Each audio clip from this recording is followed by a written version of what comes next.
ঠিক বলেছে? বলছে কতগুলি বর্ণ, যে বর্ণগুলো আমরা পেয়েছি, কটা বর্ণ পেয়েছি? 50টাই ধরো তুমি, যে 50টা বর্ণ পেয়েছি। এবারে এই 50টা বর্ণ যখন এরা কি হয় পাশাপাশি বসে, কোথায় বসে? পাশাপাশি বসে কি করবে? মনের ভাব প্রকাশ করবে। আচ্ছা যদি মনের ভাব না প্রকাশ করে তাহলে শব্দ তো দেখি পাশাপাশি বসে কি পাই। ধরো আ একটা বর্ণ, ক একটা বর্ণ, এর সাথে আকার দিলাম, আর তালবস্য একটা বর্ণ, এগুলো সবগুলোকে যোগ করে দিলে কি হয়ে যাবে? আকাশ। তাহলে আকাশ মানে আমরা কি বুঝি? আমাদের মনের ভাব কি বুঝি? আসমান। আমাদের মাথার উপরে যে ছাদ রয়েছে নীল আকাশ, নীল রঙের, সেটাকে কি বলা হয়?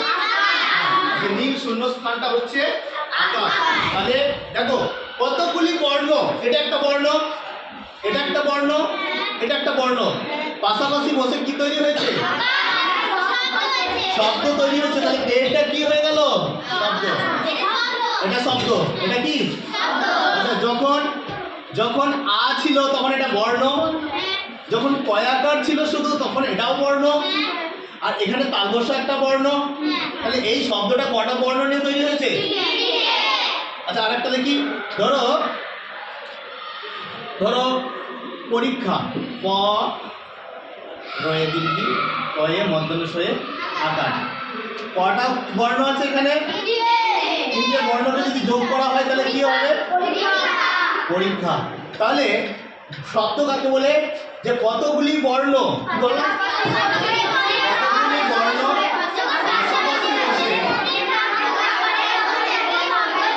বাস, এই তো হয়ে গেল।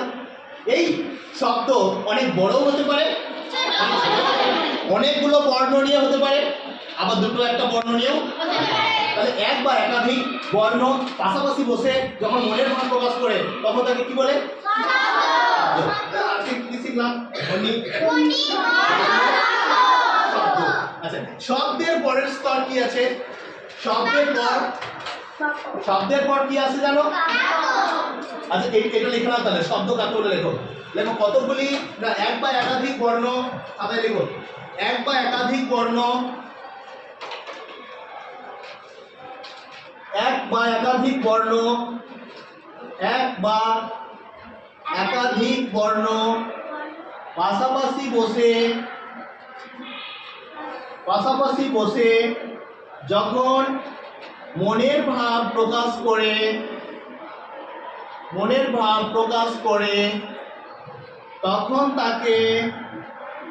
তখন তাকে কি বলে? শব্দ বলে। যেমন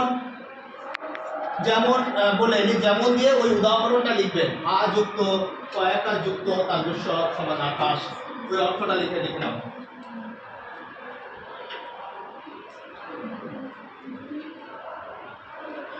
উদাহরণটা লিখে নেবেন। যেমন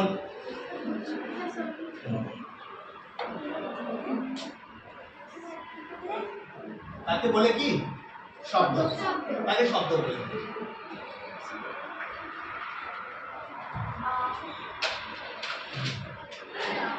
পুরো ক্লাসটা না ঘুরিয়ে সবার দেখে আসেন। তাহলে যেমন লেখ আকাশ, যেমন লিখে দিলাম আকাশটা সেভাবে লিখে। যেমন পরীক্ষা লিখতে পারো, আকাশ লিখতে পারো, নিজের মতো করে উদাহরণ লিখতে পারো।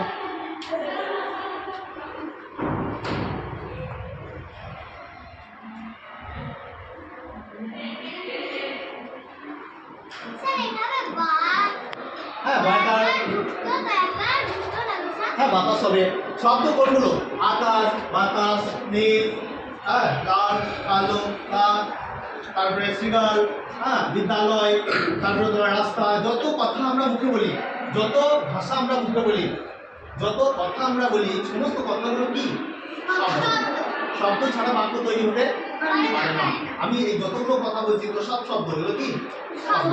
ধরো টেবিল, তাহলে টেবিল হচ্ছে একটা শব্দ। এই টেবিলের কটা বর্ণ রয়েছে? তিনটি। বয়বস্যই টেবিল। এই চোখে যা দেখছো এগুলো সবগুলোকে দিয়েই শব্দ তৈরি করা যায়, ঠিক আছে? টেবিল, চেয়ার, বই, খাতা, পেন, এগুলো সব যেমন কলম দেখো, ক, ল, ম, এখানে কটা বর্ণ পাশাপাশি বসেছে? তাহলে তিনটে বর্ণ পাশাপাশি বসে তৈরি হয়েছে কি একটা শব্দ। শব্দটা কি?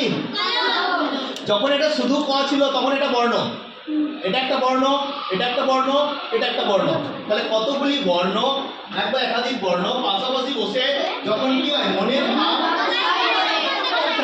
যদি যদি এটাকে আমি উল্টে লিখে দিই তাহলে কি এটা শব্দ হবে? ধরো ল ক ম করে দিই, এটা কি শব্দ? এটা কেন শব্দ নয়? এটা আমরা বুঝি না কিছু। লকম লকম মানে আমরা কিছু জানি না। লকম শব্দ আমরা শুনেছি? এর কোনো অর্থ আছে না। তাহলে যখন অর্থ থাকবে না তখন সেটা কি শব্দ বলতে পারবো না। এরপরে একটা বোঝাবো, তারপর আমাদের ক্লাস ছুটি হবে। বাক্য কাকে বলে শিখে নাও। শব্দের পরে কি আছে? বাক্য। আচ্ছা কে বলতে পারবে যে বাক্য কাকে বলে? আর বলো।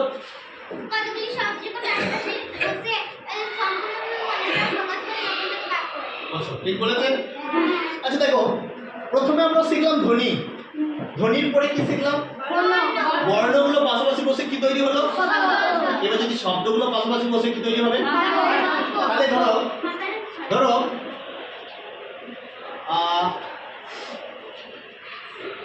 আকাশে পাখি, না দেখো না দেখো না আমি বোঝাচ্ছি আগে। আকাশে পাখি কি উড়ছে। এখানে দেখো আকাশ একটা কি শব্দ, পাখি একটা কি উড়ছে কি শব্দ।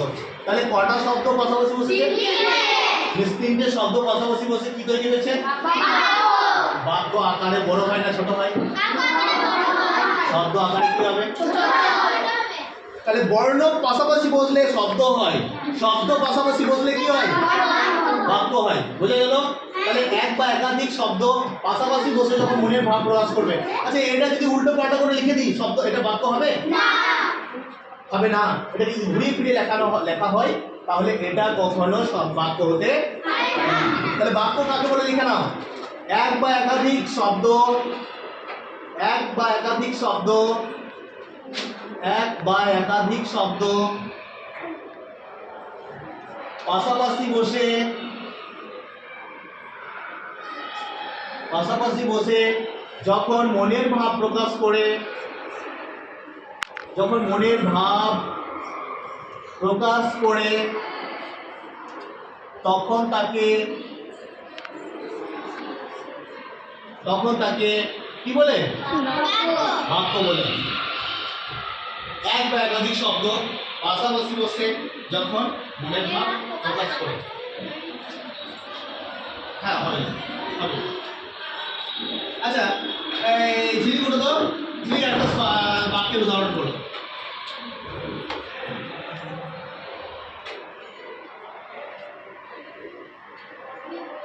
আমি বই পড়ি। আমি একটা শব্দ, বই একটা শব্দ, পড়ি একটা শব্দ। শব্দগুলো বসে ওঠো। আমি ভাত খাই হবে। আর কি বলতে পারবে? বলো। আমি স্কুল যাই হবে। তুমি? আমি লিখতে পছন্দ করি হবে। তুমি একটা বাক্য উদাহরণ করো, যে কোনো একটা বাক্য। জল খাই, ঠিক আছে হবে। আর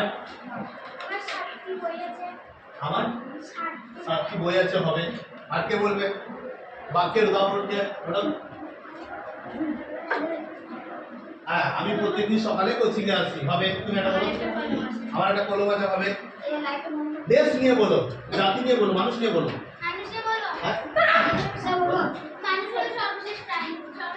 হ্যাঁ মানুষ হলো সর্বশ্রেষ্ঠ। এই যে পুরো লম্বা লাইনটা বললো এটাই হচ্ছে বাক্য। ওটা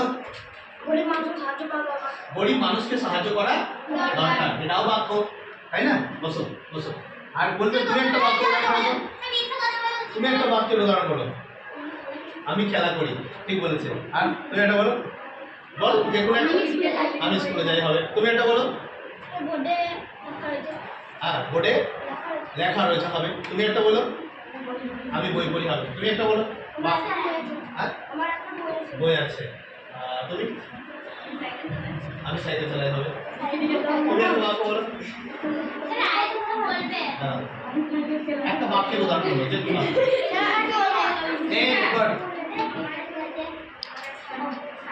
সাইকেল আছে। এই যে একটা এই দেখো খুব সুন্দর মিথ্যা বলা নিছে, খুব সুন্দর ভাষা। আর তুমি একটা বাক্য হ্যাঁ সবসময় সত্যি কথা বলতে হয়। আমাকে ছবি আঁকতে ভালো লাগে বেশ। এটা আমার আর তুমি বললে একটা বড় বাক্য উদাহরণ এই বক্স আছে। আচ্ছা এরপরে তুমি একটা বাক্য উদাহরণ বলো। বাহ খুব সুন্দর একটা বাক্য না? আমি আমার দেশকে ভালোবাসি। I love my India. খুব সুন্দর বলো। আর কেউ বলবেন? তুমি একটা বলো। বলেছো? হ্যাঁ ওটা বাহ দারুণ। ভালো থাকার জন্য কি দরকার? নিজের মন দরকার। আর বলো আমাদের দেশের সৈন্যরা আমাদের দেশকে রক্ষা করছে। তাহলে আজকে কি কি শিখলাম আমরা? ধ্বনি,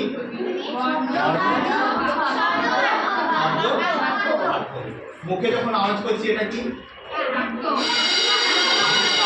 মুখে যখন আওয়াজ করছি কি? যখন খাতায় লিখছি বর্ণগুলো যখন পাশাপাশি বসছে সেটা কি?